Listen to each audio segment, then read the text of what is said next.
Conservative MP for Fylde is calling for fracking to be permanently stopped in the area after the biggest earth tremor so far shook houses for miles around this morning.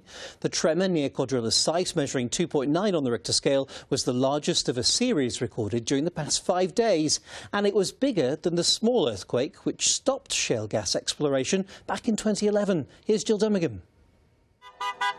Protesters outside the Cuadrilla site at Preston New Road this afternoon. A familiar sight with many unfamiliar faces. But first time of actually coming down. I think, the earthquake obviously affected loads of people locally, and it's just time to really make a stand about it, really. I think it's the first time it's personally affected me, feeling the jolt at my house this morning.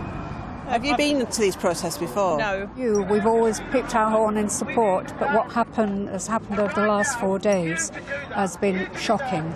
This is the latest of 3 notable tremors here this week, each one stronger than the last. And the people protesting here today have been telling us that it's this morning's in particular which has convinced them that this shouldn't go on. Many of today's demonstrators walked here from houses nearby. Cuadrilla and that keep saying, oh well, all these other previous shakes, it's just like dropping a bag on a heavy shopping bag on the floor. On the floor, and it's nothing. So this wasn't a shopping bag then? No, there's no shopping bags that heavy. It really shook the building. So what do you want to happen? Them to go away. Them to go away. They've got to stop now, haven't they? Today, the area's MP, Mark Menzies, officially decided he agrees. He's called for an end to fracking on the Fylde coast, saying it's clear it's not suitable for the area. The Oil and Gas Authority has already suspended it while it considers whether Cuadrilla's plans continue to be appropriate to the risk of increased seismic activity.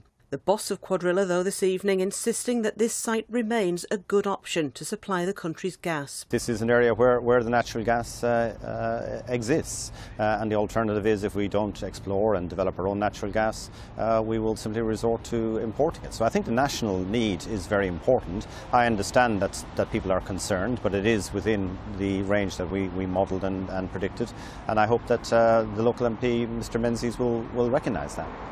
For now, though, the machinery again lying dormant at this site while the regulators consider this latest development. Jill Dummigan, BBC North West Tonight, Little Plumpton.